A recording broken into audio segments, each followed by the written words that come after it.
All right. Good evening, Random Encounter Guild and the internet. Welcome to Blade 68. What started as a one-shot is now becoming an entire season. So thank you very much for everybody who tuned in to episode 1. And if you haven't watched episode 1, what are you doing here right now? It's on YouTube. Go back, watch the shenanigans that happened. This crew surprised me and shocked me and had a really good time. And we're going to continue that going forward. But for folks who did not watch it and are watching episode 2 for some reason, and shame on you, this is Blade 68, a official supplement to Blades in the Dark, a role-playing game by Jonathan Harper and Evil Hat Productions, a wonderful company who was the chief creator of the best role-playing game, in my opinion, in the last couple of decades. And so we're going to be continuing the story that we had from last time. But before we get into the continuation of the story, players, I'm going to ask you a little personal question as we're going forward. So when you are thinking about TTRPGs and your characters and you're coming up with ideas and motivations, where's the space that you want to go to when you're doing that? Is it walking your dog? Is it spending time with your kids? Is it riding on the bus? Where's the place where you kind of find your inspiration? Guildmaster Scott, I'm going to start with you. I usually do most of that when I come home from work. My wife and daughter are usually about 2.5 hours after me, so I've got the house to myself for a couple of hours, and I'll either play a game or work on games, and that's usually my focus time. But yeah, that Saturday mornings. I'm the first one up Saturday mornings usually, so I had the house to myself then as well. Makes complete sense. Jenna, what about yourself? Where does your creativity kind of find itself? That's easy. I have ADHD, so when I lay down at night and I have a very limited amount of time to sleep and I'm desperately trying to get to sleep, that's when it happens. Yeah. I sympathize with that a lot. Justin, what about you? Where's the magic come from? I get distracted at work, or sometimes even just doing other things. Sometimes I could be playing a game and I feel the need to write little things down. So I have all these sticky notes everywhere, covered with nonsense. Yeah, me too. I'm not being good right now. This is my work/play notebook, and there are very different kinds of thoughts in here right now that are not necessarily conducive to each other. Scott, what about yourself? Don't open the wrong page in the meeting, in other words, right? Pretty much. And Tim, in the meeting notes, it says that Dicer killed a reporter in cold blood because he was irritated. No, that's the wrong thing. You have the RFP update for me. For me, I have a long commute, so I tend to listen to audiobooks, and sometimes when I'm not listening to audiobooks, I'm just thinking about characters and situations and things like that. So it's about, my car time is typically the time where I'm thinking about that type of stuff. And when I can't figure something out, it usually gets solved by my brain while I'm sleeping. So when I wake up, there's usually something that I need to write down that my brain has figured out.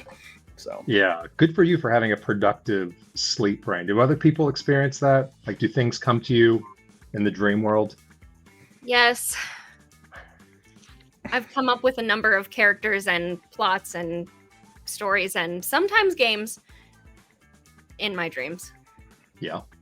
I see a couple of other nods. Do other people dream and imagine at the same time? No. I might. I can't remember them. Yeah, same. It's an empty void of basically nothingness, and I appreciate. You don't write it. Yeah, if you don't write it down as soon as you wake up, it's gone. So yeah. Okay, well, speaking of imagination, everybody kind of ready to jump in right now? Okay. Yeah. As we say, Blade 68, where the war is cold and the dice are hot. Once, a shattered world dreamed of reaching the stars. Then came the Unity War. Today, Duskfall is a city of neon and secrets, satellites and spies. The bubble hums, keeping out the ghosts of the past. But inside, grifters, gangsters, and revolutionaries fight for a future they might never see.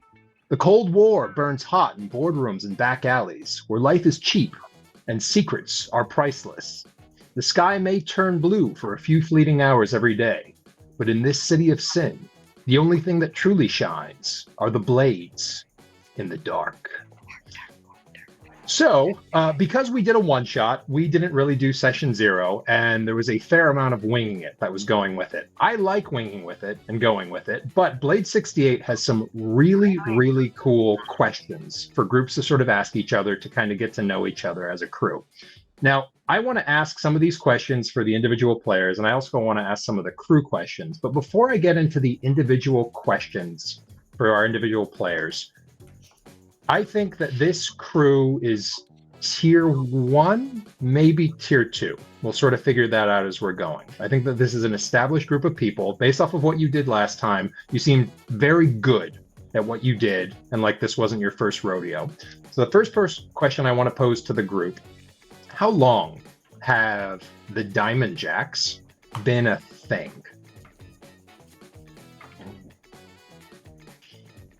I think that we have known each other parasocially and kind of circled around each other for a while before the crew kind of formed. So the crew itself might be sort of a new thing and maybe a new dynamic, but we've known each other in some way or another for kind of a long time. That makes sense. What do other people think? Yeah, I would think at least one or two of us have a reputation, and whether or not we knew each other personally, we would know each other by, word of mouth. But like, of course, Belladonna is famous. Everybody knows her, but Everybody. I kind of feel like Al has a bit of a reputation on the street. They may have known some things about him before starting to work with him, but I kind of felt like this group, this current incarnation of the Diamond Jacks had been working together for at least a while. This wasn't our first job. Say 6 months to a year, maybe, like enough to we've gotten the rust off, not the rust off, but the unfamiliarity. We know how we can trust each other, and we know what each other's capable of. Yeah, you're definitely a very capable crew.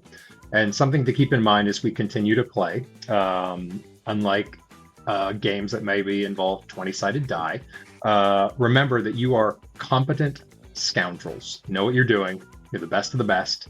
That might not always turn into success, but you're very good at what you do. Okay, cool. 6 months to a year. Yeah, that makes total sense as we've sort of been doing that. So let's sort of jump into some individual questions that I want to pose to the individual members of our gang here of the Diamond Jacks. And I want to start with Dicer. Dicer, Blade 68 presents sort of questions that the crew can sort of talk to each other about regarding sort of different aspects of their personalities. And I've asked everybody to sort of select 2 that we want to explore. Dicer, which question do you want to kind of start with that we can sort of answer as a group? Well, we've kind of answered one offline, so we're gonna start with that one. And one of the questions is, which one of you have I confided my recurring nightmare to? And we decided that it was Belladonna.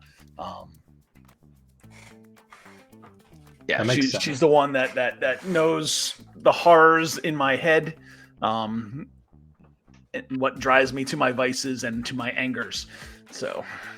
Yeah, I love that. And then Belladonna, how does she sort of react to that being confided in that way? Is that something she's comfortable with? Is that something that like completely freaks her out?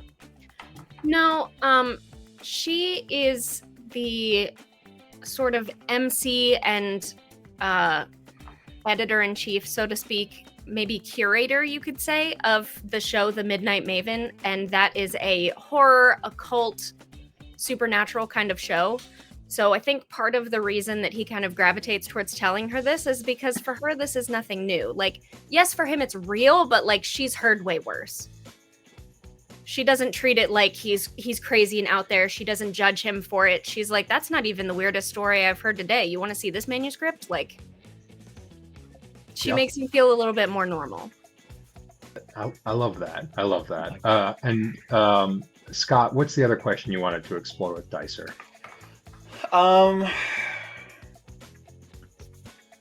Which one of you is my drinking buddy? Or once, I would say.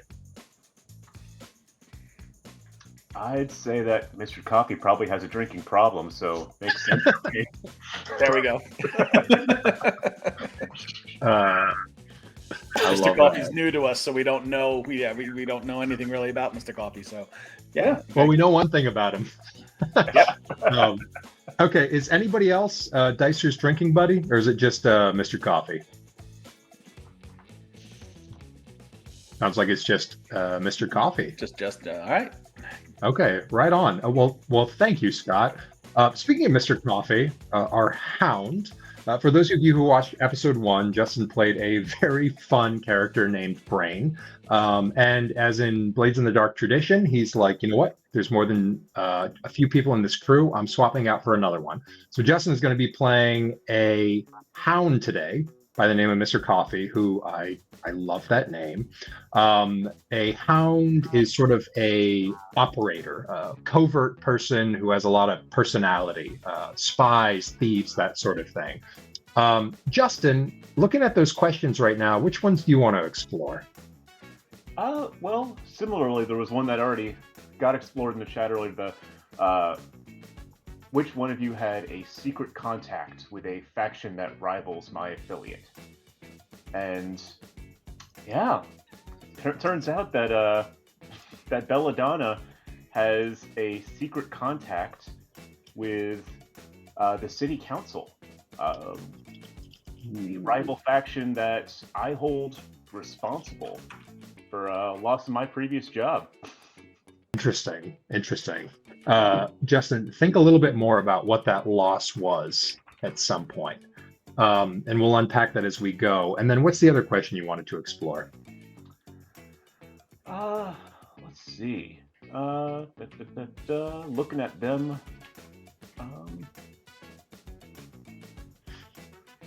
Which one of you doesn't trust me? Ooh, I was hoping you'd pick that one. It's the one that adds the most spiciness. I'm going to add a caveat onto that and why. Reasonable. Owl, are you the trusting type? No, Al doesn't trust any of you. What? Owl, why don't you trust Mr. Coffee? He trusts everyone to do their jobs, but he doesn't trust them. Specifically just- with Mr. Coffee, what happened? What happened in the last 6 months to a year? I mean, the easy answer is the drinking problem. He notices the drinking problem. So you think that It might affect the his... job. But What's that? well, yeah, and see, that's while Al may not be a drinker, he definitely partakes in other form of recreational substances. So that also doesn't make much sense unless he showed up to a job inebriated. Oh, Mr. Coffee, did that happen? Do you think at some point? I mean, I may have put whiskey in the coffee one time. You went to Mr. That would cause Al some concern if we showed up for a heist and like my life is in his hands, and he's drunk. Yeah, that would be I would hold that grudge. I think I would have my eye on him every time we go out. That makes sense. Justin, is that cool? You good with that? Yeah. Okay, I love that. Okay, well, Owl, we're going to toss it right back to you then at this point. What are the couple of questions that you want to explore?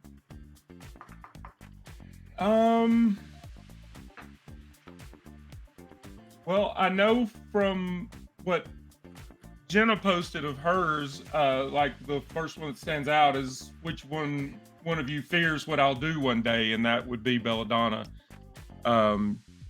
She's concerned about the casualness I have with life, my own and others.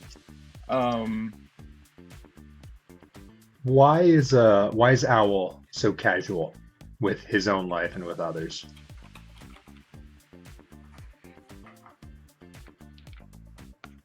I'm assuming you're asking Scott and not me. Yeah. Yeah. Well, we can open it up, think, but we'll start with Scott. Yeah. I mean, it doesn't. As long as he's affecting real change, that's the important thing. And if he perishes in that process, then so be it. As long as there's something, as long as something comes from it, it's it's meaningful. He has martyr complex. I feel like he doesn't believe in a peaceful change, whether it's a protest or no. a mission. No, that doesn't exist. I'm not sure I believe in that.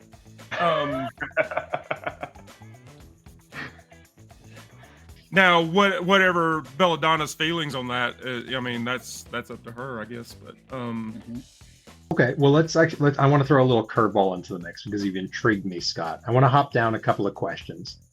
Which one of you quietly shares Owl's conviction that peaceful sort of protest is not the way to make change?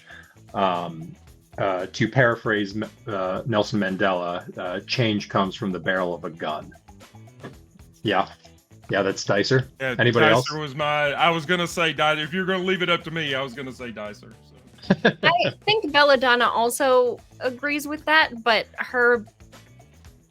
we agree. All right, peaceful protest doesn't mean much, and Belladonna's like, so other means, and you're like, so explosives. We don't agree on the how after that. For folks who watch episode 1, my experience playing with Guildmaster Scott has been in our Blades in the Dark game, where he's playing a calculating, careful, smart, risk-averse guy who seems to always get out without any consequence. When he just murdered a reporter for protesting his First Amendment rights, that was one of my favorite moments in gaming that I've had. I was so surprised.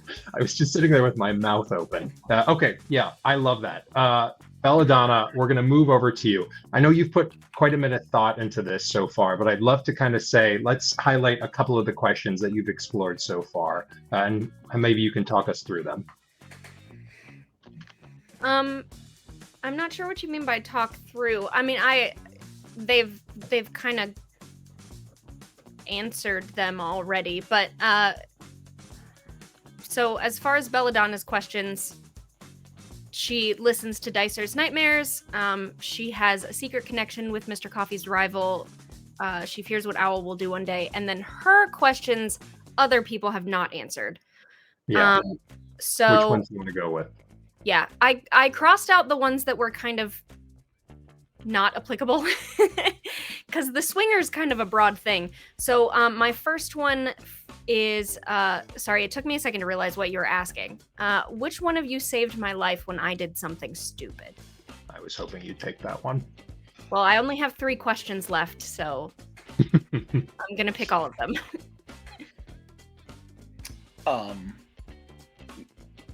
Unless Mr. Coffee has an idea, I think it'd probably be Dicer. It kind of strengthens the bond between he and Belladonna anyway. And that was sort Jen, of the role you took in the one shot as well. You were in the one shot was kind of her protector. Yeah. Yeah. Was it anything specific, or is this just sort of a role that Dicer falls into? I think it's a role that he falls into because one of the things he took on my sheet. Sorry, I'm trying to look at this and trying to find the sheet. Was got your back. Yeah. So he's very protective of the people that he's responsible for or cares about. So I think because Dicer's ex-military, yeah? Yeah. I think when Dicer and I met, we were in a maybe a particular party that had certain political affiliations, who knows. And Belladonna was maybe trying to get some information or trying to cash in on a favor or something like that, and it didn't go very well. And instead of it continuing to be like a social situation, the person that she was dealing with just straight up like attacked her. And I think Dicer basically like reached over the bar and handled that, and then she was like, "Thank you, let me buy you a drink." That sounds like a Dicer thing, and that sounds like a perfect way that we would have met. I'm not sure how else we would have crossed paths. So, how does Belladonna feel about Dicer's sort of continuous protective role? Is that something she's comfortable with? Does she think that's a little overreaching? Does she just think it's just part of a professional relationship? What's her feeling on this kind of continuous sort of oversight that he has over protection of you and the rest of the crew? Well, it only takes getting into a stupid situation like that once before you realize that having help is really nice. So she's really grateful to him, and then also kind of on a slightly more shallow level, it feels like, oh, someone really cares about her, and she has protection wherever she goes, and that makes her feel more like important. Yeah. Being in show business, do you think that she has a lot of superficial relationships?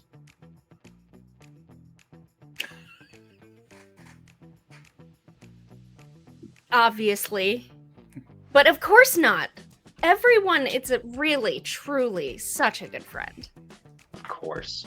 Wonderful people. Okay, I love that. She and the model from last episode are going to have lunch tomorrow. There's a reason she calls everyone darling. It's so she doesn't have to remember your name. I think those two guards are still talking about the best night of their life when they got to meet their hero. Okay, and then Jenna, what's the other question you'd like to explore right now?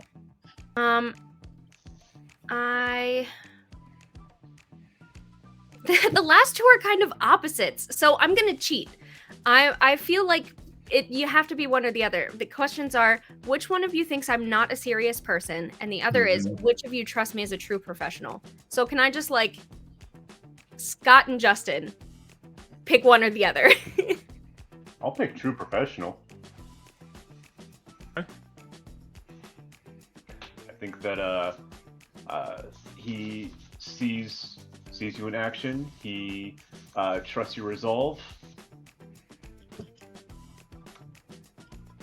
Okay, fantastic. Makes sense that Scott would also not think I'm very serious if I don't use the same means that he do, and he maybe thinks that some of my means. She's not willing to take any means necessary to take it to the man. Then yes, she's not serious. I like that. Let's be abundantly clear here, darling. She's very willing to do any means that's a different means than what you are willing to do for your any means. Owl, what do you think about Belladonna's sort of daytime TV persona, sort of her core gig that she's using right now? Is that something that that's awesome. That part is awesome. Okay, yeah, we all agree he that's loves awesome. that. Okay, cool. All right, so I want to move on to some questions. Now, he may not tell her that. He may not. She may not know that he watches her show, but he enjoys writing it as a super fan. Okay, cool. So I want to move on to some questions regarding the crew, and I do want to go through all of them tonight. So between sessions, this team decided that they want to be a heist crew, which is sort of an analog for Shadows that would have existed in core Blades in the Dark, but with a few twists associated with it. Your Ocean's 11, your The Sting. This is kind of where that energy sort of sits in there. The Sting, one of my favorite movies of all time, by the way. People haven't watched it. It's amazing. It's amazing. Must watch for anybody who's playing Blades in the Dark. So I'm going to run through these questions kind of one at a time so we can kind of get to know each other a little bit closer. And then I've got a secret bonus question that I've added on to the end, which I guess isn't a secret if anybody else is looking at our Trello board right now. So question number one, which one of you first suggested forming a crew of this Diamond Jacks?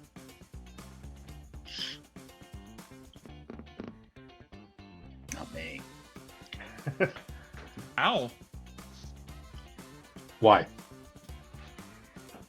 I kind of see it like maybe we all got hired individually, separately to do a job, and we were all brought in as contractors, and we worked well together, and he saw an opportunity to affect change and make some money at the same time, and we'd be better off as a team instead of working solo. That makes a lot of sense. Any other thoughts on that? I wouldn't be surprised if our first gig was something in relation to diamonds. Yeah.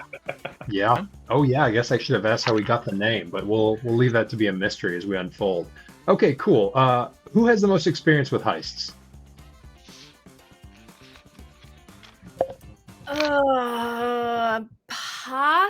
Well, I don't. It might be the Hound. Yeah, that's my kind of feel. Yeah, too. you've kind of got us at a disadvantage. We don't know anything about Mr. Coffee so much, so yeah, it could be the Mr. world's Coffee. coolest name. Except Mr. Coffee, I think was invented in the 70s, but we're gonna let it ride. It was based off of this, Yeah. Mr. Coffee. That's how cool There he you go. is. There you go.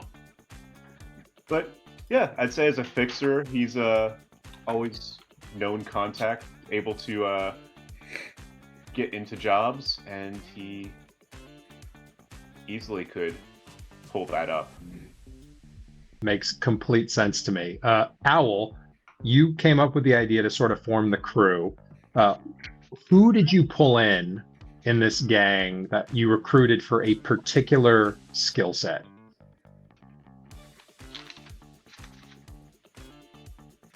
Belladonna. Be the face. Like, she knows people. She can get us into places. She's the face. See the diamond, Okay. diamond jacks. Yeah, that makes complete sense. Okay, let's get into the nerdy aspect of this. Who handles the logistics and the homework? Making the maps, making the charts, making the diagrams before the heist. Who's sitting out there planning, thinking, and doing all of that? Much as in our game, that would be Dicer. Probably. And why is that, Dicer? What about Dicer speaks to that as a skill set for him? I mean, he was still much of a military grunt, but he is used to the regiment of preparing for situations.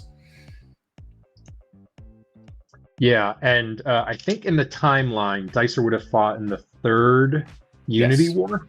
Yep, Yep. the final Unity War before this period of peace that we have right now. Yep, that makes complete sense. And do you think that the rest of the crew trusts Dicer doing his thing, or is there any hesitation? He's the only one of us with like real formal training as far as like structured planning, logistics, tactical, whatever. Like, you got it, dude. You can be the one doing that. Yeah. Okay. The only let's talk downside about is that occasionally I'm the one who goes rogue, but Yeah. part of the package. yeah. Okay, let's talk about the underworld for a little bit. Which one of you looks after fencing the goods and sort of maintaining the black books of the records? That's Belladonna? Yeah? Talk to me about that. Well, I know a little bit of everyone, so that kind of helps with the fencing. Because of my job and my show and the kind of props and stuff that we need, nobody really bats an eye if I come in with weird stuff. Like, that's kind of normal, right? And then I hide the books in with some of the other like manuscripts and stuff that she's like going through for the show. So if anybody looked at it, it's coded and it just looks like a really bad heist book that is not going anywhere. Yeah, that makes complete sense. Kind of that almost hiding in plain sight sort of thing, right? Yeah. Okay, cool. Sort of on the opposite side of the streets thing, which one of you knows the streets the best? Is down in there, knows the gangs, knows the drugs that are being pushed right now, knows who to pay off in the blue coats, who are the police. Who's out there and really gets it and is kind of breathing that lifeblood of Duskfall? Or whom? It's sort of in the plurality. Is it more than one of you? Is it just one of you? Who's the expert or experts here? I mean, Owl is definitely, that's one of his things. I don't know, like I said, I don't know about Mr. Coffee, but I don't know what Justin's plan is with him, but yeah, that's definitely an Owl thing. I'd probably have the contacts with the in the blue coats and things like that, but for the underworld, that's largely left to Owl. Okay, so I'm going to write it's sort of a mix of Owl and Mr. Coffee between your two sort of skill sets of understanding sort of the, maybe Mr. Coffee, it's more of like the systems that are in place, the inspectors, the police, Section 6 who deals with the dead, and then Owl, you know, your actual underground connections, gangs, dealers, pushers, pimps, that's in your purview a little bit. Okay, awesome. And then the last question that we're going to ask is, where is your groovy 60s base and what is it? Ooh. Are you in a sexy penthouse suite? Are you in a sweet Dr. No-esque underground lair? Do you have some sort of vehicle that is moving around? What is your groovy psychedelic place of operations? Now, we did fill out a little bit of the things on the crew sheet, which won't get into there, but it is a hidden base, which could mean it's just simply discreet, hiding in plain sight. What, based off of what we kind of know about these people so far, what is this thing? And let's spend a little bit of time on this. I don't think it's moving. I don't think it's the same situation as the other game. The carrying crew, yeah. It might be a little bit more high end just because of maybe it's at the studio, like the filming studio. There's like maybe like a secret room behind where, because there's a bunch of like props and different sets and stuff, like maybe there's like a hidden. What about like a lounge that you frequent or own?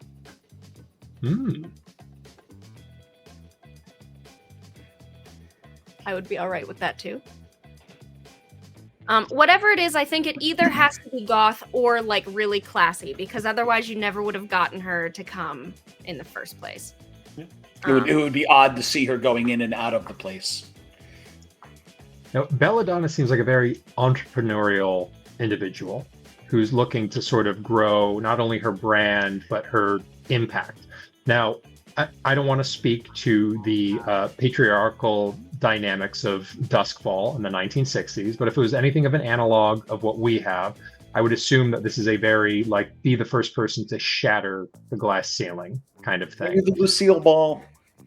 Yes. Lucille Ball is one of the, she's one of the inspirations for Velvet.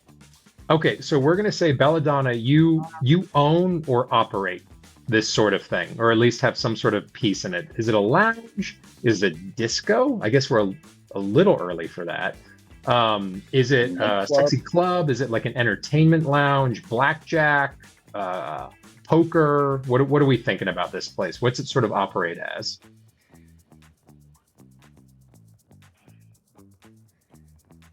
Would something more like a cigar lounge make more sense? Something with like the lights are low and it's like plush. Her name is Velvet. There's like, red velvet in front of the bathroom wall or something. I don't know. With like Velvet lounge. Yeah. A heavy door where you need a secret knock to get in. Oh, I love the speakeasy. I'm such a sucker for them. Like, charge me double the drink, double the amount to have a stupid password and a knock. I'm a sucker for it. Okay, cool. Well, yeah. I all of that sounds great. The kind where they have like special martinis that they do like the cloister, so it's smoked, like that sort of thing. There's not like bright disco lights. That's not. Yeah. Doesn't match. The bartender is going to take like 11 minutes to make your drink, but it's going to be very worth it. Absolutely. Yeah. We Okay, can cool. never get Hound to leave it. Come on, Hound, we gotta go. Come on, Mr. Coffee. Come on, Mr. Coffee. Just because they're free doesn't mean you need to have 10. Yeah, he was supposed to be there for that last job. He just didn't show up. Yeah. Baba Booey. Miss Velvet, we need to talk about his tab. Wait, when does the eminence leave? An hour ago. Okay, fantastic. Before I kind of move on, is there anything else that we want to talk about regarding the crew and their relationships or anything that people have been thinking about? I don't think so. That helped a lot.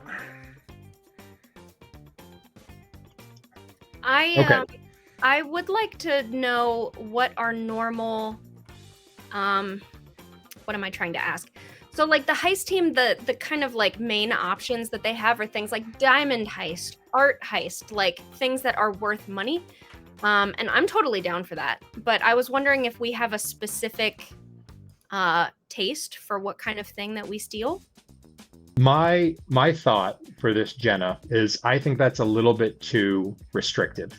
I think the fact that you plan elaborate, crazy things is distinct enough, and as long as you continue to operate in that vibe in some capacity, I will reward it fully.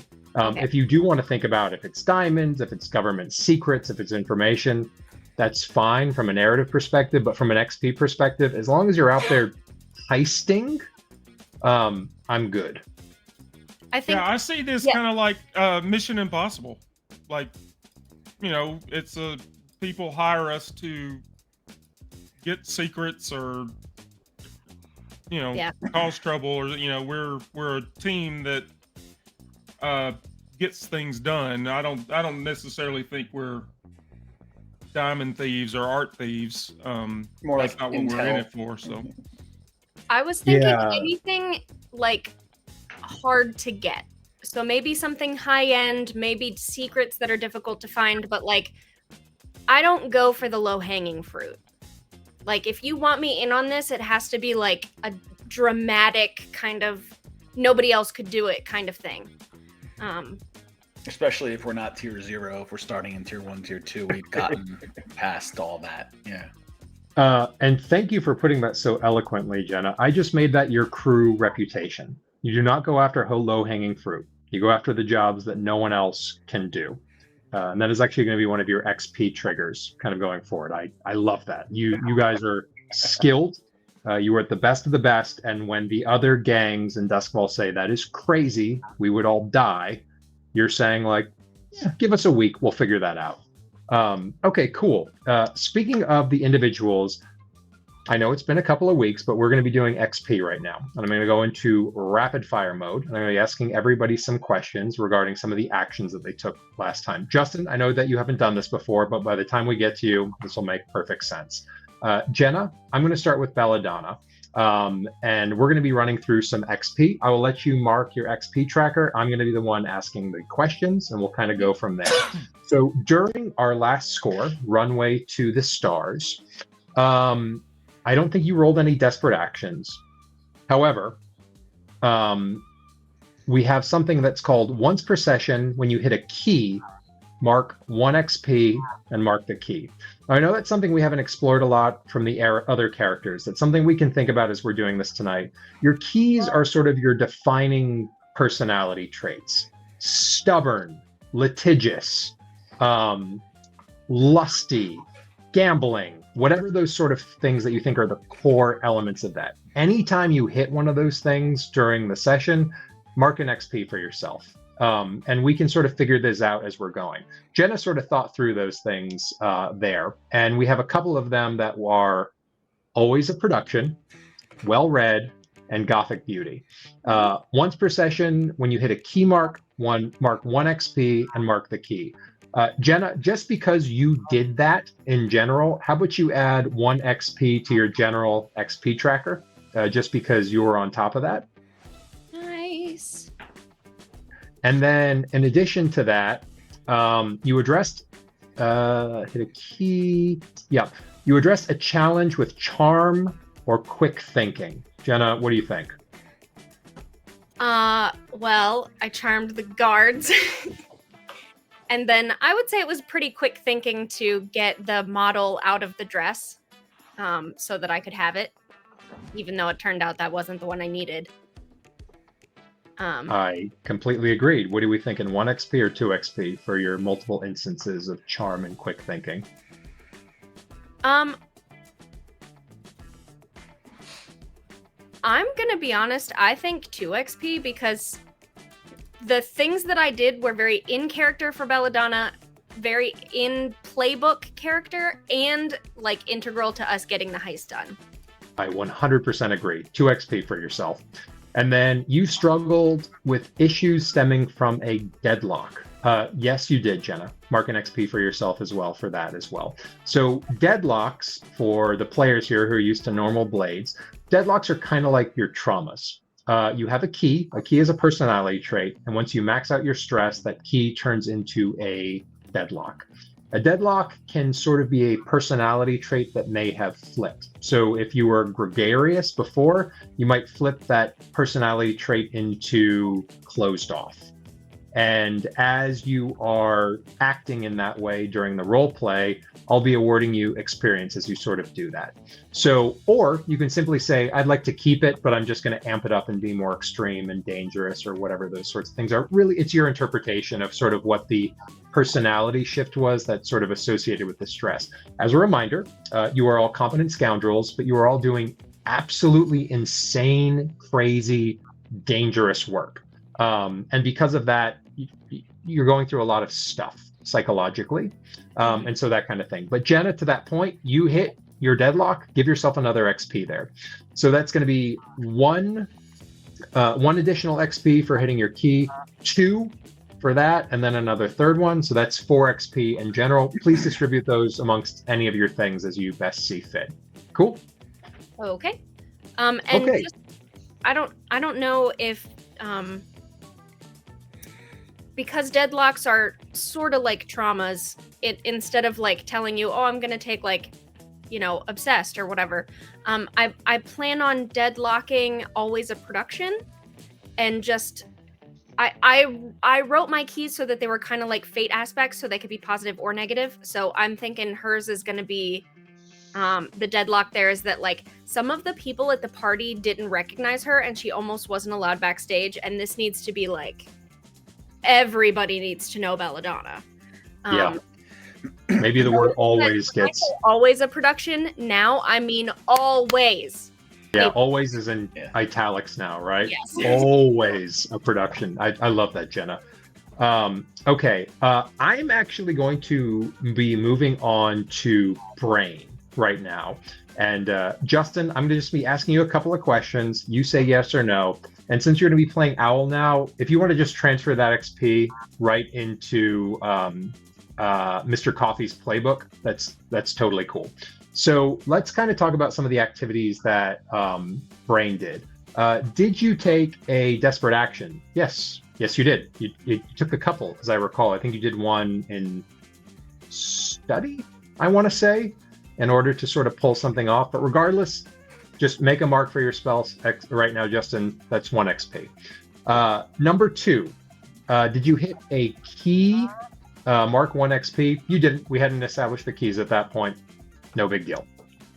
You addressed a challenge with technical skill or cleverness. Did that happen during the score, Justin?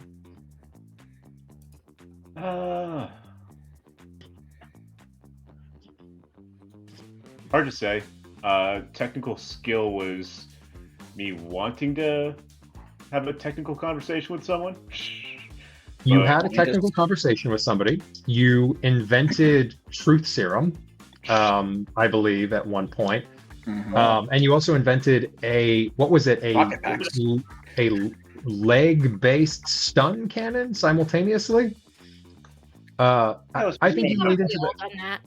It's just a Tuesday. Justin, mark 2 XP for yourself for that sort of thing. I think that you were very skillful and cleverful from a technical perspective.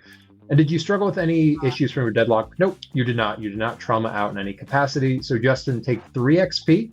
and mark them anywhere that you'd like in Mr. Coffee's sort of playbook. That can be in your sort of general XP tracker as it's moving towards a next skill, or feel free to move it under next to insight, prowess, resolve, or whatever those sort of things are as well. Dicer, our veteran. No desperate actions happened. Recalcitrant, obedient and loyal. Yeah, I think so. Yeah, I didn't put all the keys in because I wanted to see where he went. But totally fine. Yeah. I'm playing things a little bit different from the rule book. Give yourself a general XP marker in addition to the ones that you marked. Feel free to put it anywhere that you want. You addressed a challenge with violence or discipline. Absolutely. How so? I punched the guy in the gut and I threw him off the dirigible. And then I attacked someone with my heat sword. I believe you also opened fire with an automatic weapon as well. I did on top of the dirigible. Yeah. So. Yep. Give yourself 2 XP for that as well. That was rad. So I think that's 3 XP. Distribute those anywhere that you want. And then Owl. Desperate action? I don't think so. Hit a key. We haven't. I've got 1 XP marked, so I think that was for a desperate action. I think I rolled. I think it was when you're killing the photographer. Oh yeah, probably. Yeah, I think I did make that desperate. They were getting off the boat. Yeah, okay. I think you're 100% right. Thank you for the reminder. Okay, well that dovetails into the next one. You address a challenge with persuasion or mayhem. Mayhem. What happened, Scott? I killed said photographer and stopped him from getting away with the photographic evidence of our presence there. I tossed a stun grenade in a dirigible. Yep. Give yourself 2 XP. I think that's the max I'm allowed to give you. I'd give you 3 otherwise because there was a lot of mayhem and it was delightful. And you struggled with issue stemming from your deadlock. Nope, you do not have a deadlock yet. So please feel free to mark and move those XP accordingly. And then I think the last thing is we need to move on to our crew XP. So I don't even know what these are. Okay, cool.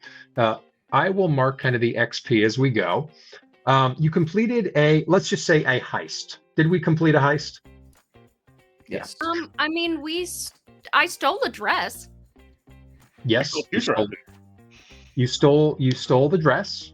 2 dresses actually.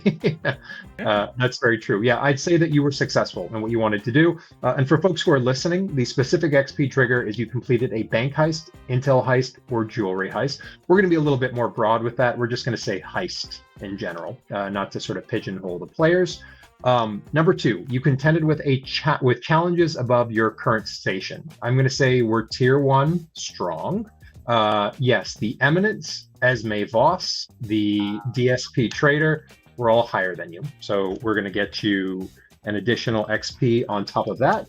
You bolstered your crew's your reputation or developed a new one. Well, your reputation is no low-hanging fruit. No one else can do it. You did sort of stop the Cold War from getting hot. So I'm going to say that's a yes. And then you express the goals, drives, or inner conflict of the crew. We don't really have that yet. We're going to discover that as we get going. So I'm going to say no for the time being. So I will mark 3 XP on your crew playbook as soon as I find where the XP tracker is. If you're talking about on the Google Sheet, I've already got it. Thank you very much. Okay, far out. So we have sort of done that. Next, and then Scott, if you want to keep being the admin person, that is great. I cannot talk and walk at the same time. So let's. I can't do it.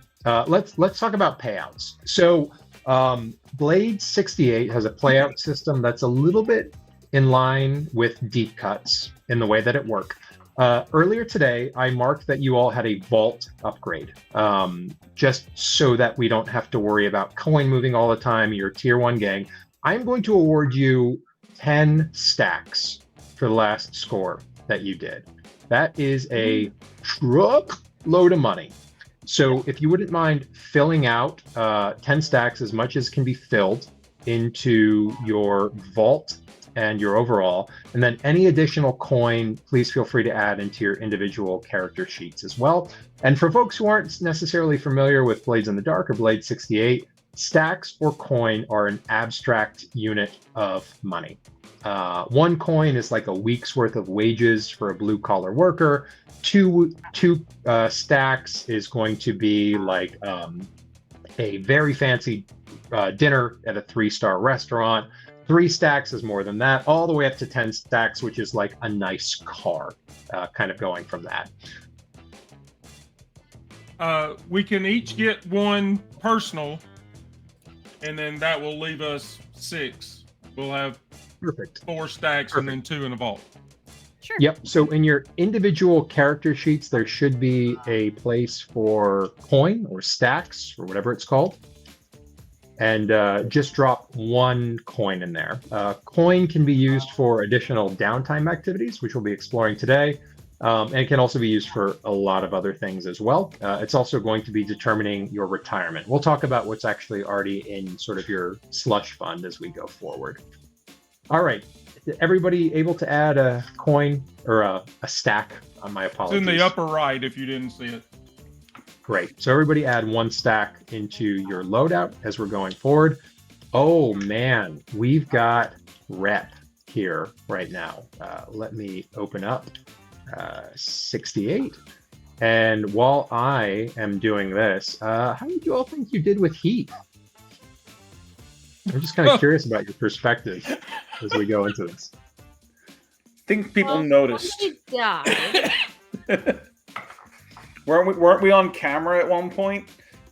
Well, you murdered the reporter, so Yeah. that Nobody that knows took care about of that. itself. But Okay, we recorded like the shooting stars across the sky when we were on the jetpacks. And Yeah. wasn't something There were like death Something be- forces. yeah, something became active once a death occurred. Yeah, so in Blade 68, Duskfall is under a bubble. The bubble is what keeps out basically the land of the dead. This is a post-apocalyptic world, and outside of the bubble, which is a dome that goes around Duskfall, there are spirits of terror and demons and chthonic monsters and gestalt horrific beings that are out there. However, in the bubble, everything's groovy, baby. But because the gates of the land of the dead were ripped open during the cataclysm 1,120 years ago, when somebody dies in Duskfall, their spirit does not go on to the afterlife. It stays with them. And in a matter of moments or hours, their spirit rises from their body. And some of the spirits are placid and super cool. Some of them are nightmare monsters. However, inevitably over time, spirits go crazy and they go mad and they become feral and they become dangerous. And so it is very dangerous to have a corpse in the city of Duskfall. And so there is an organization called Section 6. And when a body falls onto the ground and dies, at that very moment, a klaxon rings out in that local area.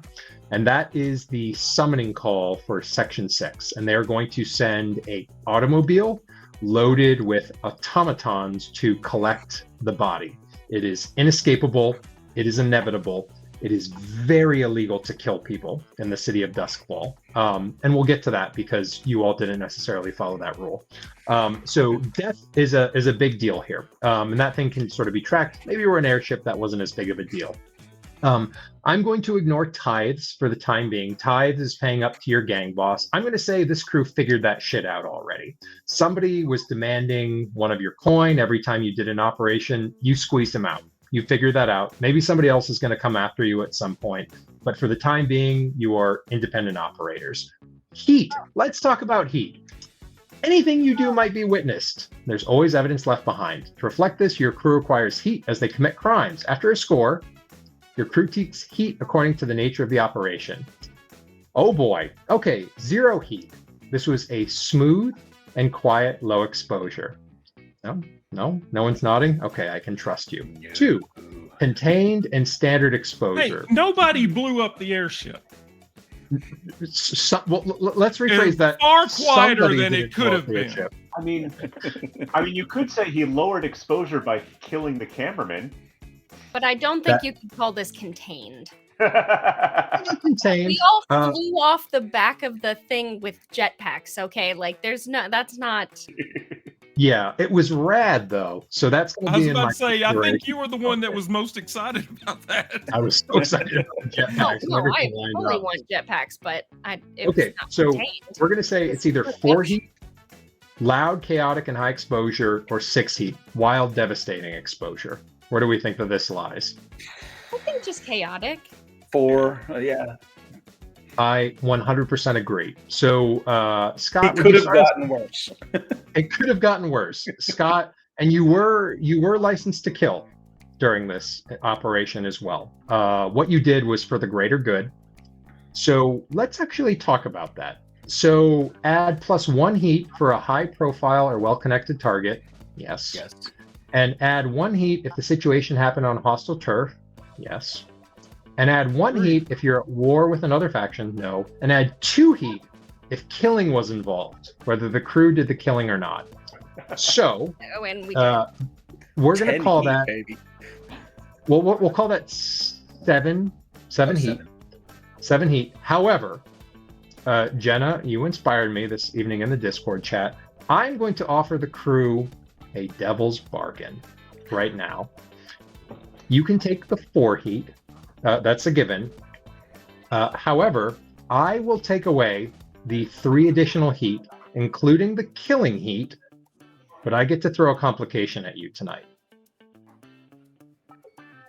So your options are take the 7 heat, Bob's your uncle, we just kind of move past it, or simply take 4 heat and I get to pull your strings a little bit. Devil's bargain? Devil's I B. mean, I'm always for that.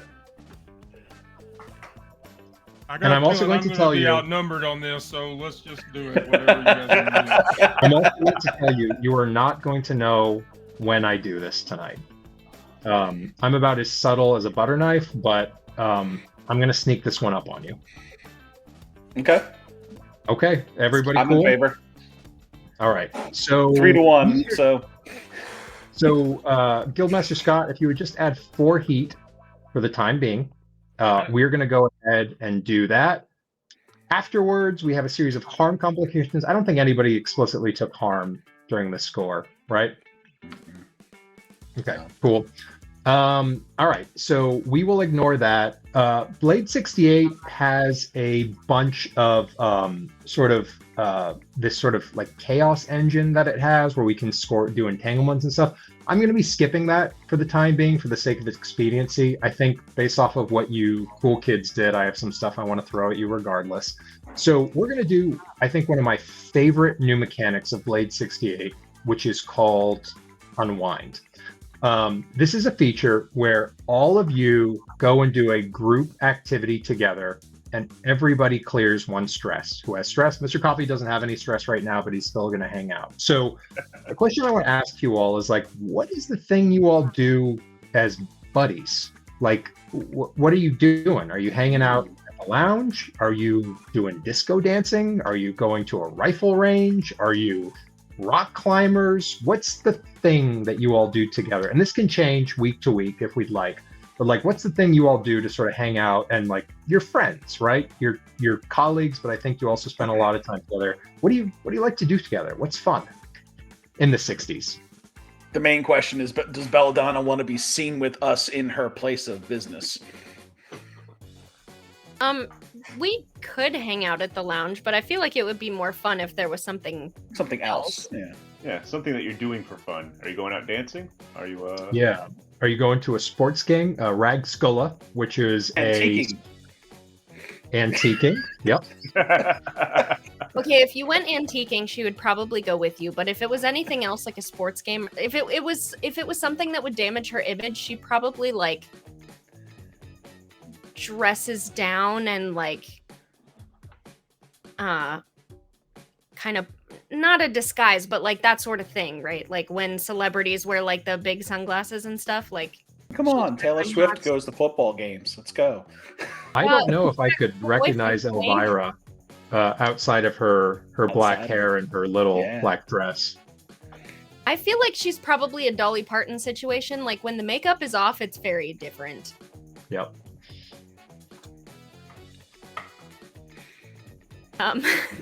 We do a spa day. Yes. Yes, please.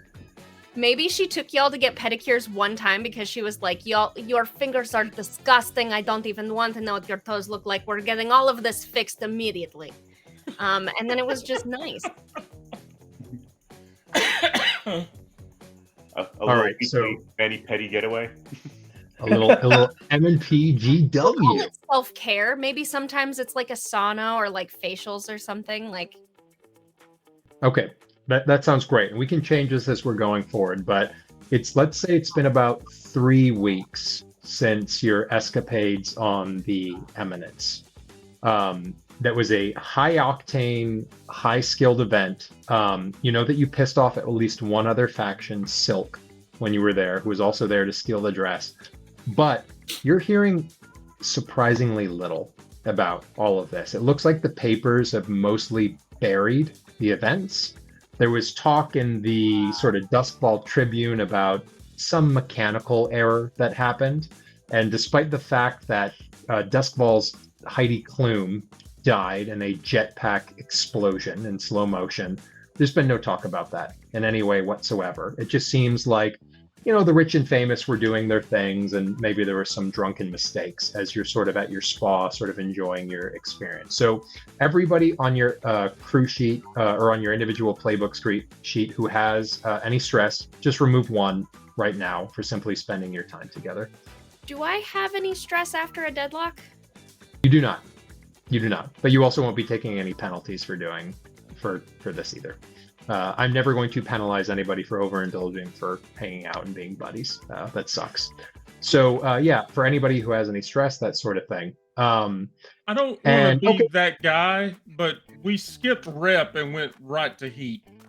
We did go right to heat, didn't we? All right, let me see where rep is in this You thing. mentioned rep and then you went straight to heat. I certainly did. And It's in payout. It's in payout. Is it in payout? 134. Yeah. Thank you. Give me one moment to cycle through this 300-page playbook. Two rep per score by default. If the target of the score is higher tier than you take +1 rep per tier higher. If the target of the score is lower tier, you get -1 rep per tier lower. Let's call it 4 rep. Actually, let's call it 5 rep. That they were tier 3. So Scott, if you wouldn't mind popping that in there, and thank you for the reminder. All right, that is going to be dealing with sort of our business going forward. Before I sort of move on to the next segment, any questions about XP, status of the crew, or anything like that? No. Okay, so let's set a scene together. So it's been 3 weeks. You just came back from your wonderful spa day. I think everybody's glowing. And you are back at the Velvet Lounge.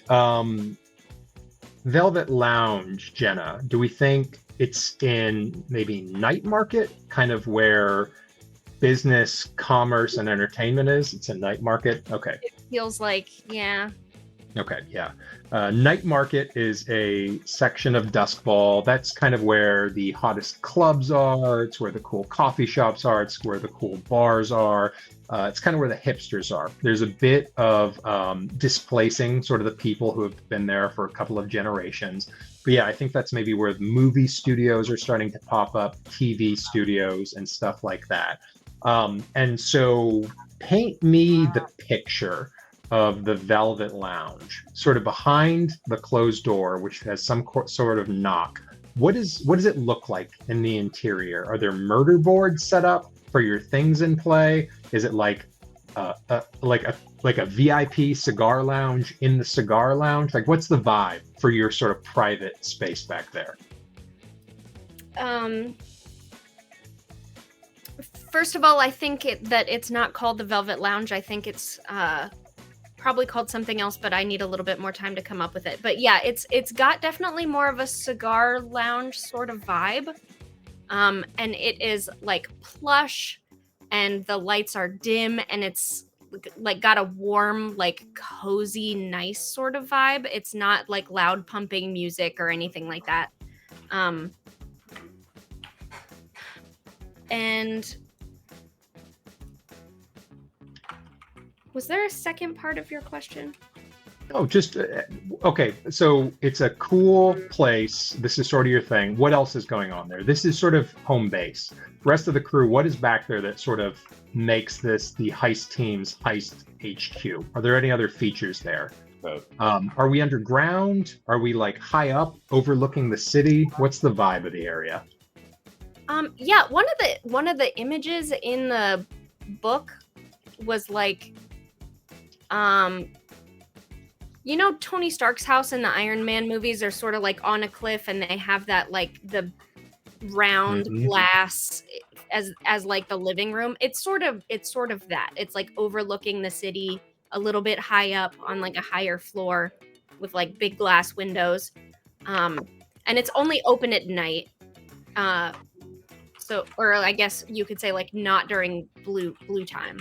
Night. So like Yeah. you can see the lights of the city and stuff like that.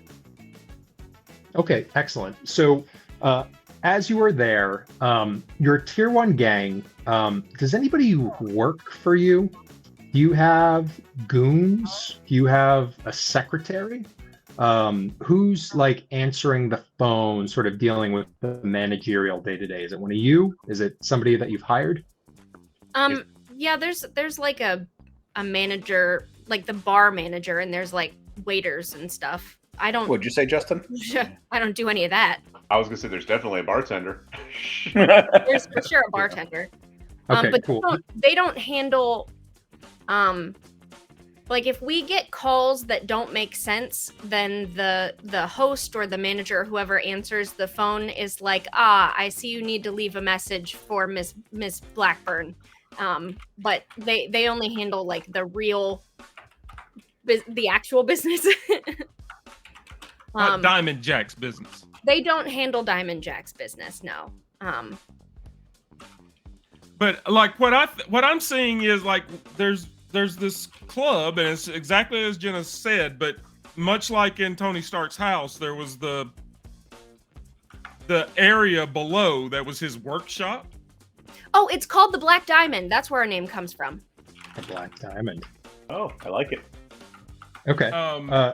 And that's where we do our businesses, down there. Like we might hang out upstairs and make appearances, but when we're doing Diamond Jack's business, we're below the, you know, you can still hear the music, but we're down there, and there's gear, and there's a place for Al to do his chemistry. We all have, you know, our stations down there. That's what I'm seeing in my head. That if that's going to be our headquarters, we've got to be able to work there. So, okay. So as you are down in the lounge, you hear 3 knocks, a pause, and then 2 knocks. That is the code from Sam, the main bartender. He has a delivery for you. And so, yeah, you hear a knock at the door. Who goes to talk to Sam? I will. Sure. Okay. So Sam is standing there. Sam is gorgeous. This is a beautiful man who gets a lot of tips from all of his clientele. And he gives you the eye, Dicer. I think that maybe you've dealt with his flirtations before in the past. And he says, Dicer, Hear there was quite the escapades up on the eminence a couple of weeks ago. Your name was thrown around. That wouldn't have been you, would it? Oh, no, I have nothing to do with such things. You know that. You're a darling. And he says, hey, don't mean to bother you. Mail's here for you. And he hands you a stack of mail. And he I take the says, mail and I give him a nice little like on his face, just a nice keep up the good work. Yeah, Sam seems pretty happy about that, and he goes back. He's a pro. He has a sense of what you're doing, but he's very loyal. He's no square. Okay, so amongst your mail, junk mail, correspondence, and things like that, there are 2 letters that stand out to you. I just dropped them both into the Discord. Scott, would you mind showing mail up on our stream right now when you have an opportunity? Which one first? Does it matter? We've got a birthday card.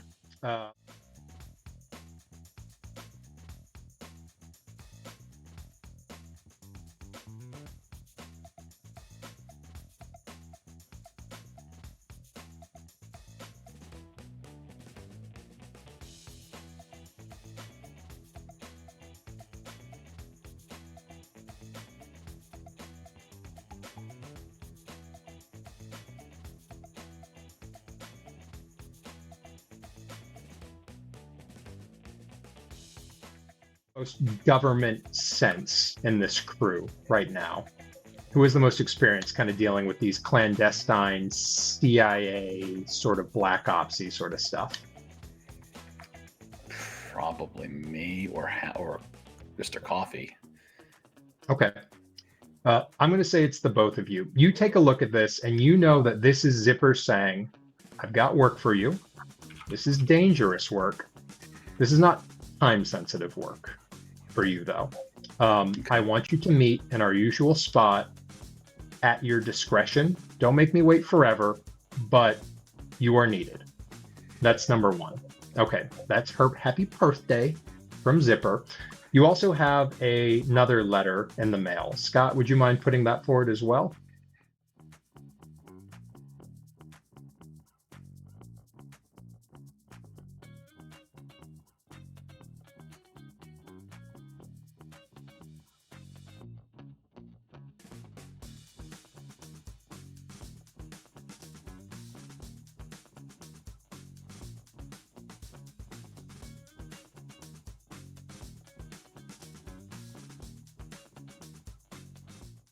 The audio is not coming through the handouts thing. I've got it in there, but it's not coming through for some reason. So if we want to read it, I had it up there, but no one can hear what we're saying when the handout screen is up for some reason. I'll read it since I'm the one sorting the mail. I look down and I open it, and it's the back, the back part of the paper is an image saying Cabby Road, and it says, I've been told you were the people to call when things need to get done. If you care about free ideas, free love, and making a shitload of money, come to 3 Cabby Road in Night Market. And it's from the desk of Vinny Vinyl. Or Vinyl Vinny. Sorry. Vinyl Vinny.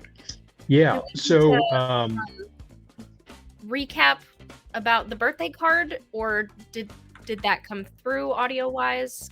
No, it did not. The birthday card was on the screen, but nothing Brandon said was... So the recap from the birthday card, when this crew gets a birthday card, they know that is from Zipper. Zipper is their Imperium agent, sort of Duskfall intelligence agency contact. Happy birthday with 2 kitty cats means that Zipper wants to meet, but it's not urgent, but the work is going to be very dangerous, and the work is going to be very high paying as well. So there are sort of 2 leads that are in front of you right now. Vinyl Vinny has sent you, whoever the hell that is, wants to meet you at Cabby Road to discuss something about free love, making a shitload of money. We also know that Zipper, your Imperium contact, has a important but not necessarily high priority meeting that's going to be associated with that. Now, let's actually explore those before we get into downtime, because I would kind of like to know what this crew is interested amongst those 2. So your crew, you're professionals. You've thought about this sort of thing before. What's in your line? What's sort of philosophically arranged from you? You've got a letter from the man. Now, I think you like Zipper. He seems like a cool guy. He's got your back, but he does work for the government. And you've also kind of got this anonymous letter as well. Of the two of these that are in front of you right now, which one speaks to you a little bit more? Do we know anything about Vinyl Vinny? That's a really good question. Not heard the name before, or? That's a really great question. Who might know about a character named Vinyl Vinny in the city? I will actually tell you right off the bat, Belladonna, without going into too much detail, that's a name in the entertainment business. I mean, makes sense. I assumed vinyl like records. Yeah. Do you have any contacts that would lead you towards maybe understanding that? My contacts are a socialite whom I'm friends with and a lounge singer who is my ex-boyfriend. Is there anyone else in that list? The other people you know, you're just not necessarily close or far with. Let's see. Autopod mechanic, drug dealer, politician. The drug dealer. The drug dealer. Okay, who's the drug dealer? A drug dealer. Or the lounge Was it- singer trying to get a record deal. No, we're not going to talk to him because the lounge singer is my ex-boyfriend. Ah, Excellent. All right, So who's the drug dealer's name? Revel. Revel. Okay. Yeah. So, Belladonna, you know that from Revel and your sort of communications with him, maybe the name isn't something that's been brought up a lot. Vinyl Vinny is a big time music producer.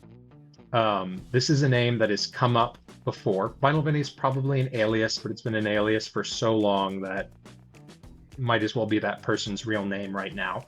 And unless you want to go specifically talk with the dealer and pump him for a few more questions, the only thing that's really popping in your mind is like, this is legitimate. This is a legitimate business person right now that I've heard of before, assuming this is the right person. I probably will go talk to him because we do, well, as we said, dangerous things, and I don't do dangerous things for people that I don't know very well, so, narratively speaking, when other people are clearing their stress, I'll probably go find out more about him if we have any leverage on him, like, you know, that sort of thing. Yeah. So actually, let's do it right now. So, Revel, where are you meeting Revel? I think that there is a diner in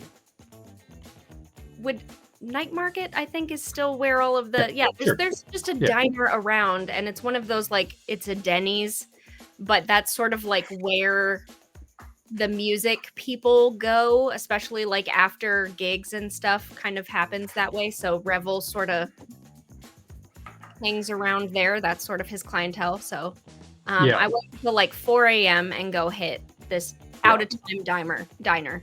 Revel is drinking an espresso. It's like a quintuple shot. It's huge. And Revel actually seems pretty cool as glass. I think Revel does not necessarily dip into their own supply, but they are part of the system, and they are coolly sitting there in the vinyl booth, sort of as the steam is arising from there.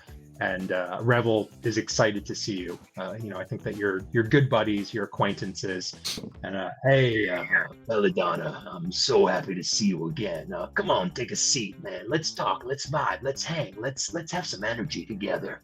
How's the TV show working out for you? I'm a huge fan. Well, I think you answered your own question right there, darling. It's going wonderfully. Everybody's a fan. Everybody's a fan. Everybody's talking about it. Hey, Tony, and he points to the guy behind the grill. We got Belladonna right here. And he goes, man, I don't care about any of that kind of stuff. And he goes, you're an asshole. And he says, anyway, Belladonna, what can I do for you? I'm so happy to see you here. Oh, of course, darling. So happy to see you too. And you're looking so well. You know, I just had some quick questions for you. I don't want to interrupt your coffee or anything, but I was wondering if you happen to know maybe a new potential friend of mine that I could get a little bit of information on. I know everybody. You ask me, I tell you. What do you want to know? Well, that's exactly why I come to you, darling. Vinyl Vinny. You know, obviously I've heard of him, but we haven't really had dealings. Ooh, you talking about the big time. Big time, big time, big time. He's a producer. He's in the highest circles. He's got a band that he manages that, I don't know if I should say anything about it, but they're big. They're real big.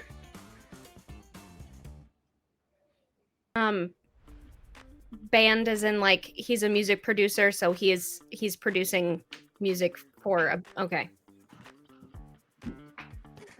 Well, if they're real big, wouldn't I have heard of them already? Oh, you've heard of them. You've definitely heard about them, but I really shouldn't say anything. Professional courtesy and all that.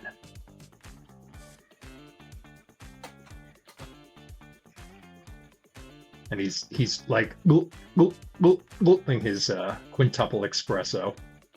You know, that's one thing that I've always admired about you, darling. You are a consummate professional, always. I am. Would you like some meth?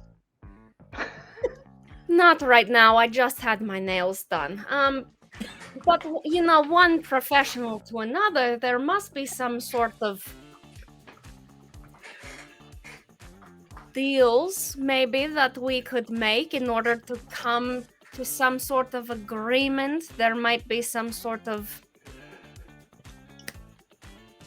well, something that's going to make both of us happy. Okay, let me say this, and I appreciate your business sense. I'm gonna write a name on a piece of paper, but you're gonna owe me. Are you square with that? I will owe you professionally. And then we're square. Professional is all I'm looking at. And by the way, the meth offer is still on the table. And so you owe your dealer a favor of some kind, and he slides you a note across the table. All it says are two words: the Silver Echoes. Now, for all of you back at the lounge, the Silver Echoes are huge. The Silver Echoes are a band from the Dagger Isles. There are 4 of them.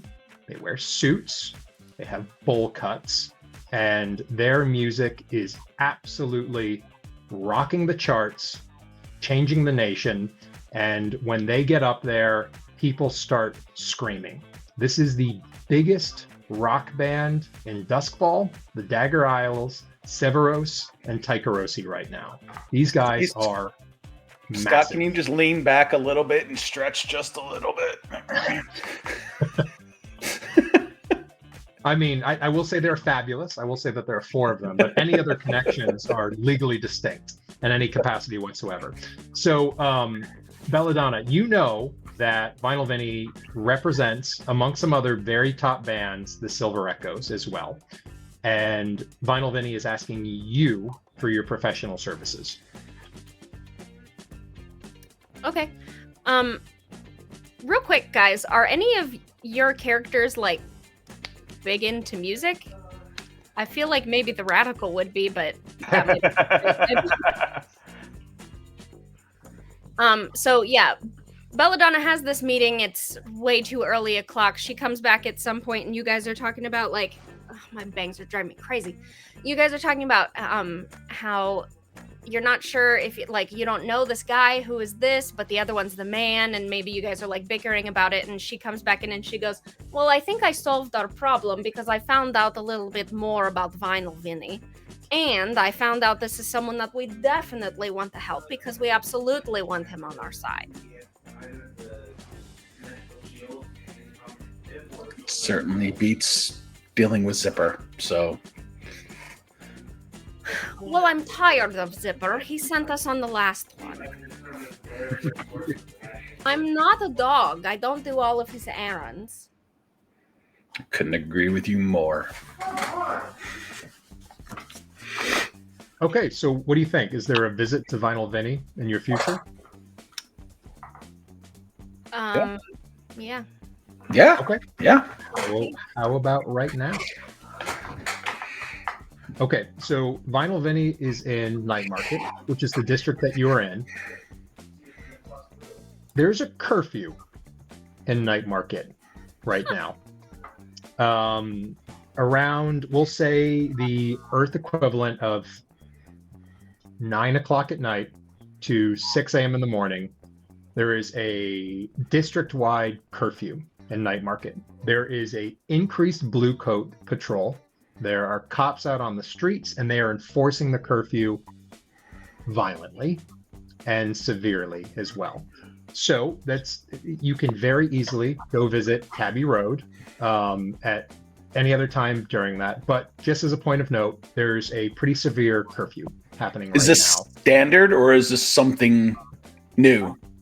This is very unusual. This is the only district that's in there right now. Curfews have been utilized as enforcement mechanisms in the past, but this is novel. But there's no reason for you to break the curfew in any capacity whatsoever to go visit Cabby Road. Just a heads up. I am very interested in finding out why there's a curfew, but we can definitely do one thing at a time. Absolutely. Okay, so are you all heading to Cabby Road? And if so, how do you get there? Well, how does this crew get around? Well, darling, we take my car, of course. What is Belladonna's car? Autopod, So the Autopod, yeah. So the swinger, everybody has their thing, right? Like the hound has a... Get out of my eyes. The hound has a pet or whatever. The swinger has an Autopod, and Belladonna's is a hearse with a convertible soft top. It is black on the outside, red leather on the inside, like her nails and her shoes, and the license plate says "You're next." Love it. Okay, so you all pile into the rad wagon, and it's not too far of a drive. So Cabby Road is in the old cab district. Before the days of Fusion and Blue Time, this is kind of where the horse and buggy equivalents were built. So there was a lot of woodworking, wood shops there, metalworking, rivets, and things like that. However, Night Market has kind of completely transformed into sort of a cosmopolitan, modern sort of part. So a lot of those warehouses that were there before for industry are now turning into hipster apartments, distilleries, dance clubs, music producing studios, and everything like that. And 3 Cabby Road is in front of a zigzagging crosswalk. And it is a music production studio. And it's a beautiful building. Let's say that you arrive there at some point during blue shift. So as a reminder, it is always dark and duskfall. The sun shattered 1,000 years ago, but recent modern technical innovations have allowed the entire dome to turn blue for 3 or 4 hours a day at this point. And during that time, there's a real sun in the sky. It is warm, it is welcoming, there's clouds. It's not the sun, but it's a sun. People don't ask a lot of questions about that sort of thing. So I'm going to say it is a bright, beautiful day. And as you're standing outside of 3 Cabby Road, you can sort of hear the very, very subtle sounds of music being played inside. What do you all do? I think just as a point of habit, I think Dicer's always the first one out of the car, and as he gets out, he just kind of does the scan of the street before letting Belladonna and everybody else out of the car. That is a Dicer and Mr. Coffee. Are you packing right now? Always. Yeah. What are you packing? Just when you're going on a business meeting? A flask and Good time juice. And snub nose. Okay, excellent. All right, so you hear a little bit of music playing from the outside. You notice that there are a couple of beefy goons outside of the recording studio. They're not being obvious about that. They're plain clothes, but they're there. I think the four of you are professional enough to understand that these are veterans. Dicer, you clock it in a moment. These guys know exactly what they're doing. There's two men and there's one woman. She must be about 6'5", 250. Clearly a veteran in some capacity or something like that. They're standing outside, no weapons in sight or anything like that, but they're keeping an eye on the area.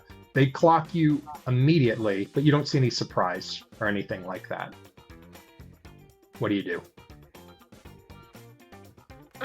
Belladonna obviously waits for Dicer to come open the door for her so she can get out that way, and then she's going to absolutely take the lead. Invitation in hand. Yeah, absolutely. So the main woman takes a look at it, looks at you and says, okay, names. I don't super show that I'm irritated she doesn't already know who I am, but like a little bit, just a little bit. Velvet Blackburn, darling, you might know me better as Belladonna. This is my crew. Okay. Who else is here? I'm sorry, this is just protocol. Kent Pritchard. Richard, check. Joe Burke. Burke. Okay, got you here. I don't know why it's a big list. It's 4 people. Check. Ow. Owl. Okay, I got you right there. All right.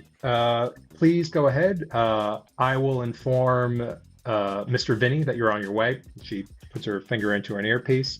Mr. Vinny, yep, the Diamond Jacks are here. Is now a good time? Okay. And she says, please follow me. And so she leads you into 3 Cabby Road. You walk inside. It's gorgeous. It is a sort of post-industrial sort of structure.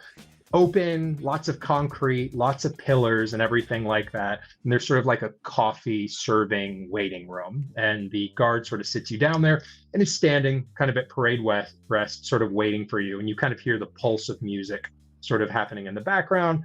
Chill out there for a couple of minutes and a man walks in.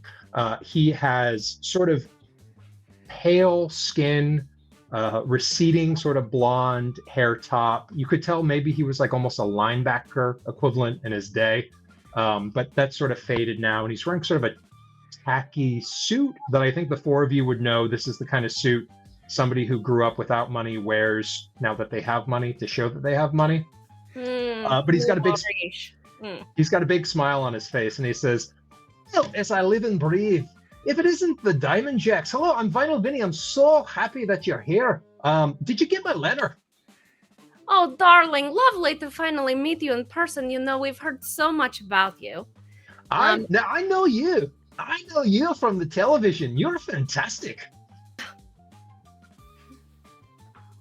And so I'm guessing this is, which one is Mr. Coffee? Is it you? And he points to Dicer. I just shake my head. No, you look like you could use a perk up. So I'm going to guess it's that one. And then we've got the owl over there. Am I correct? That's all of you? That's us. Yes. Okay, fantastic. Well, we are so happy to have you. As we say in the Dagger Isles, when you're here, you're family. Now, you seem like smart cookies, and I don't want to beat around the bush too much. So I've got a wee little thing for you to sign. I don't mean to be inconvenient. Have you heard of a non-disclosure agreement before? And he goes, 1, 2, 3, 4. And there's like a 35-page NDA in front of you that says the things that we're going to be discussing today cannot be put forward. If you do, we will sue you. We will bear you into the legal ground. These companies, parent companies, sub-companies, sub-companies will all put you into the ground with litigation. We'll sue your children. We'll take your house. We will take your car and everything like that. So all you need to do is sign this and we can continue our conversation. I don't mean to be so on the nose, but what we're going to talk about is a bit subtle. I deal with this all the time. And I would like to just roll a quick study, if you don't mind, just to look it over. This is not the first time I've seen one of these contracts, and I'm basically just looking for any sections or any language that are not standard, that I wouldn't expect, that I haven't seen before. How many pips do you have in study? Just one.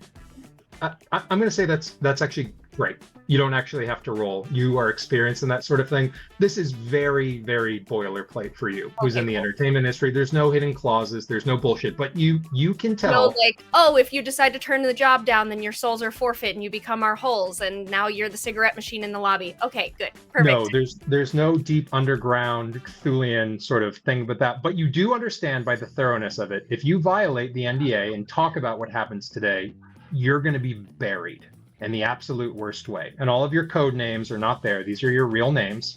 Your real addresses are under there as well. They know a little bit about you. It's not concerning, but you can tell as a professional group, these are pros that you're dealing with. No, that's concerning. If they know my address, that's a very, very big problem. Now, we're going to say they know the address that you use publicly. Okay. Yeah. I flip through and I turn to everybody and go, very standard. And they probably try and hand her a pen, and she pulls out her own, like, it's like a really nice, expensive, like, black with tortoise shell fountain pen, and it matches her nails, and signs her own. Yeah. Okay. So I'm not trying to trick anybody. This is all above board. Everybody signs it. Everybody okay with this? Yep. Okay. No hesitation. So, yeah. Vinyl Vinny says, okay, we'll put this. Are all of you literate? Can we all read? That's the next question. Yes. 60s, I would have to assume. Yeah. So, Vinyl Vinny kind of takes them. He says, hey, Dolores, take these. We've got some wonderful people here. And he says, so I imagine that you're all smart enough to know I am the producer for the Silver Echoes. And I know you know who the Silver Echoes are. They're very big. They're working on their new album right now, Revolution Number 9. And I think it's going to be a real banger. I'm very excited about it. But I get so infrequently the opportunity to do this. They're truly superstars. Of course, Echo, the frontman. He must be one of the most talented, creative vocalists who's alive right now. Harmony, who's our lead guitarist. Oh, he's an absolute angel with the strings. You'd think that he's changing the world when he does it. And of course, we've got Riff, the bass man. The sonic vibes that he puts forward are completely transformative of the world. And then Ringo, the drummer, he's fine. So, but that's really the core of the band, and we've got. He's not even the best drummer in the Silver Echoes. But I know that. Unfortunately, Echo's asked me to talk with him yourself. So it'd be not my preference, but he does want to talk to you right now. So let me bring you into the recording studio. And so as you kind of move forward, you sort of open up the door, and the Fab Four are in there, and they are glorious. I don't know how excited each one of you is individually about it, but you're meeting the Beatles right now. Excited, yeah. This is pretty big. And so Echo, is sort of laying down the track, and you can kind of see him sort of organically working it out. And he goes, Vinyl, are these the guys? And he goes, yeah, they're right here. I need you to talk to them. And he goes, oh, this is absolutely fantastic. And he says, let's take 5, everybody. And so he kind of moves aside, and we'll call him Echo McCartney. Sort of walks up to you and says, oh, come on, let's go on. Come on. Did you give him the Dagger Isle greetings? And so sort of walks in and brings you into a back room. And he says, all right, well, I'm very happy to meet you all. I never thought we'd be kind of getting into this sort of thing before, but I've got a question for you before I start talking to you. Do any of you know about Sunshine Number 9? Sunshine Number 9. Who is the most streetwise here? Depends on what kind of street. Yeah. We're talking criminal underground, radical beatnik sort of element. That would be me. I mean, yeah. Okay. And he says, it's Owl, isn't it? Okay. So I know that you know Sunshine Number 9 it's a new drug that's on the scene right now. And I want to clear up some misconceptions about it. It's not a bad thing. Sunshine Number 9 when people take it, it lets them see through the veil. And it's not a bad thing, but it opens your mind. And we've been using it for the last couple of years at this point, and it's where a lot of our music comes from. And we've noticed that when people are listening to it, it really sort of transcends it, and it gives them perspective. From our perspective, this is a good thing. Everybody should have access to this. When you listen to our music or any kind of music, and you're on Sunshine Number 9, it really opens things up, and it makes you ask questions, and it makes you think, and it opens your heart, and love is better, and ideas are better, and sex is better, and really everything is better when you're on Number 9. And I'll say I don't think it's dangerous. You see the other side, but the things there don't seem to really affect you. But the government doesn't really seem to think that way so much. And they've been making a batch of this stuff, a big batch. And while very little bits of it have been gotten onto the street, a big delivery of it hasn't. And from what we understand and my connections, they're going to be moving a lot of this stuff in a couple of weeks. And from what I understand in the government, this drug isn't even above board in the government. The government doesn't know that the government is working on this. And so they're going to be moving this clandestinely. Do you all know about the Duskfall 68 that's coming up? And this is the name of a massive F1 race that's going to be coming in Duskfall. That's going to be going through the streets. I'm sure you've all heard about this, right? It's a huge event that happens. Well, from what I understand, the government's going to be using one of the cars and hijacking and moving the drugs during that period. I need you to get it. And I need you to bring those back to us. And we're going to be distributing them for free throughout the city. Free ideas, inspiration, creativity. The government's trying to stifle this, but I can't exactly go out there and do it. I've got a record deal that I need to move forward. So I'd like you to figure that out and to get the drugs for me, and we can work on a distribution system. Now, I've been told that you're the people who are interested and kind of want to do these things. Is that what you want to do?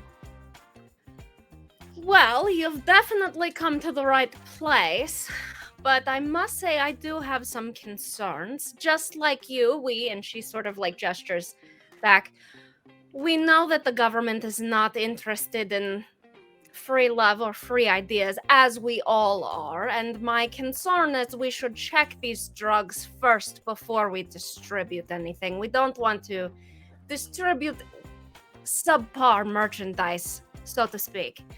Yeah, but other than that, I think it's a fabulous idea. And Riff walks in and he goes, well, completely understand why you'd want to test something like this. Here's a little bit for you right now if you'd like. And there's just a little gold flake. It's kind of almost like a jelly, semi-solid, semi-liquid. He says, if you'd like to blast off, you're more than free to. Oh, you can have it tested in one of your labs if you like, if you're not comfortable. Velvet was specifically saying that you should not take the cocaine that the CIA gives you because the CIA has laced it with fentanyl and is trying to kill you. That's what I was saying. Not that the drug itself is bad. Yeah. And so you get the impression from them that the government built this with the best intentions to try to sort of pierce the veil and to understand these things. And they don't like the idea of the common people also having access to that knowledge and that foresight as well. Gotcha. Okay. So it's not, it's probably not a setup then. All right, cool. I mean, does anybody take the... Owl will definitely, he may not take it, but he will take it from Riff. Does anybody take it right now? I think... So a question for you. The second he said, oh, it helps you kind of like see into the resonance field, that would be something that Belladonna would have experience with because a lot of the writers, artists, and creatives that she works with are specifically creating things around like horror and supernatural stories. So is this isn't like a brand new thing then, like where we kind of are familiar with this drug? I think that this has maybe come into your periphery maybe in the last 3 weeks or so. Your impression is that underground jazz clubs, sort of literature discussion groups, underground music halls and stuff like this stuff is starting to be passed around. Your recollection is that there hasn't been any negative feedback that's been associated with this, to your recollection, at least. This truly does seem like a safe acid, for lack of a better word, with a bit of a true spiritual bent to it. So like a little bit peyote kind of? A little bit peyote, but without like the obnoxious tech CEO. Hey, don't do drugs, kids. Don't. Yeah, unless they're fictional. Take all the fictional drugs you'd like. Your fictional character can take fictional drugs. You as a real human being should not take fictional drugs. That's... anyway, where were we? Yeah, so I think that means that Velvet has not personally partaken of this before, so she will accept the offer and put it in her little... She has like one of those little tiny purses that you just hold. It's a clutch. Mhm. And she goes, "Oh, thank you, darling. This is quite generous of you, but you know, we are on the job, and as consummate professionals, we don't, well, we'll celebrate when we have something to celebrate. How about that?" Sure. Is anybody not a consummate professional?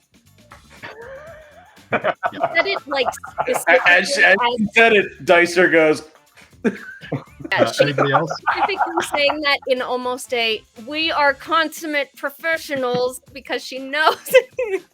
Goes up, So- and then as she's saying it, goes back down slowly.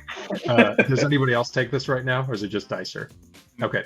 So Dicer, you take it, and it's one of those like, well, I don't really understand what the big deal, and then your eyes, which are open again.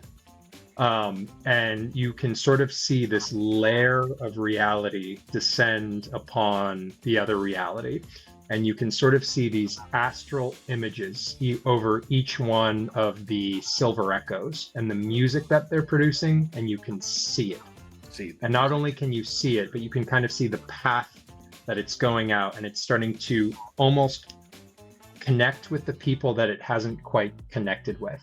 And just from looking at the music, you can tell like this is going to be a huge record. And also kind of looking at your crew, I think some of your paranoid suspicions feel a little bit more true, but some of them also feel a little bit more false simultaneously. And I think that a sense of togetherness comes over you, and sort of maybe some of the divisions that you felt before feel kind of petty and insubstantial simultaneously. And I imagine you took a pretty small dose, and so your sort of third eye almost opens, and then it almost slowly exhales, and the world kind of comes back into focus, but you feel fine. Yeah, Dicer typically partakes to disconnect. So the fact that what just happened kind of connected is a completely different experience for him. Yeah. So Echo, the leader of the band, says like, I like you very much. So Diamond Jacks, I yes can or see no? that. She's just gonna turn back and look. Are you like nodding? Are you blinking? Are you cawing? Is there a signal? They want us to steal an autopod Full of drugs full of drugs. to distribute for free and also screw the government. I mean, I can't think of a more... Racing autopod full of drugs. A racing autopod full of drugs, yes. It's loud, it's dangerous, it's sexy, it's revolutionary. I mean, what else would we want to do with our Saturday, honestly? Something no one else can do.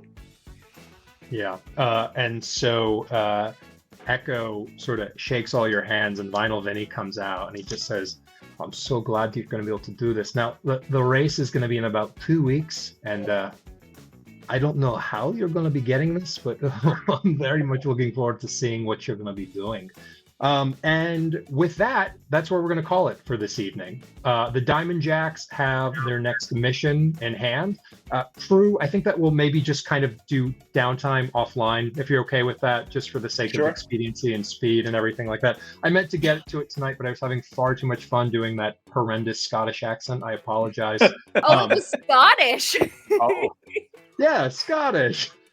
I thought that you were trying to do the where are the Beatles from? Liverpool. Liverpool. Well, he did switch to Liverpool. I Yeah. started with a little bit of Liverpool, but then I forgot midway through the stream.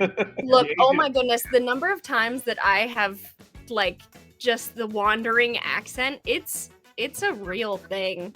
It's a real That's why thing. I just It's- don't do them anymore. I love the accents. Keep it up. It was Thank So you, good. Justin. So Thank you good. for your pity. I really appreciate it. Ringo was also Yeah, I mean, he's doing fine. He's doing fine. He hits the ones and the twos and everything like that. So I know that we are right You're at not time supposed to hit every. the ones and the twos. You're supposed to hit 2 and 4, but okay, yeah. Yeah, I know. He's doing his best. You know, he is. I think there was a interview in the '60s, and they were talking to Paul McCartney, and they said, you know, why is Ringo the best drummer in the world? And Paul McCartney said he's not even the best drummer in the Beatles. Yeah, So that's what I was saying earlier.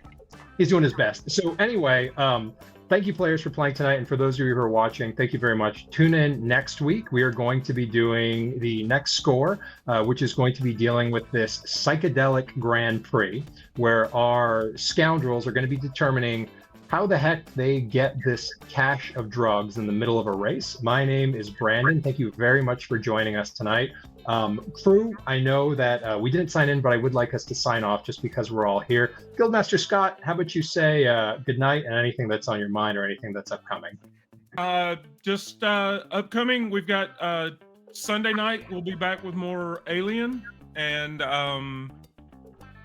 then Wednesday we'll be back here with Blade 68. Simbaroom is on the off week this coming Monday, so that won't be coming up until the following Monday. So Alien Sunday night, Blades Wednesday, and that'll be it for us. Sounds fantastic. Passing the baton over to Jenna. I'm Jenna. I'll be here for this, and everything else I have and do is on hold because I am moving across the country soon, and that takes a lot of things. So this is my only game for a couple months, and then I'll be back with everything else later. Feels so special. Scott? I'm Scott. You can find me here at the Random Encounters Guild, and right now I'm only involved in the Dagger, Blades in the Dark games, but I'm looking to see what else we can get into. So Fantastic. And good buddy Justin, I'll end it with you. My name is Justin. I'm happy to be here. This is still pretty new to me, but I'm really grateful that you've all accepted me into this one. Well, you're doing great. So, folks, thanks again for joining in tonight. We will be back next week for our next score. And stay cool, everybody. Say good night, everyone. Good night, good everyone. night, everyone. Not everyone.